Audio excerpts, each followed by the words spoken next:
সুন্দরবনকে সম্পূর্ণরূপে দস্যুমুক্ত করতে operation mangrove shield এর আওতায় অভিযান জোরদার করেছে কোস্টগার্ড সহ যৌথ বাহিনী। বনদস্যু দমনে এবার সুন্দরবনের ওপর নির্ভরশীল বনজীবী ও স্থানীয় জনগণকে সম্পৃক্ত করতে জনসচেতনতামূলক কার্যক্রম শুরু হয়েছে। পাশাপাশি বনের ভেতরে নদী ও খালে নজরদারি আগের চেয়ে বাড়ানো হয়েছে।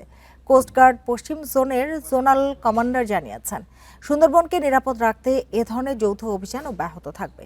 নৌবাহিনী, কোস্টগার্ড, পুলিশ ও র্যাবের সমন্বিত অভিযানে গত ১.৫ বছরে করিম শরীফ ও আসাবুর বাহিনী সহ বিভিন্ন দস্যু দলের ৪০ জন সক্রিয় সদস্যকে আটক করা হয়েছে।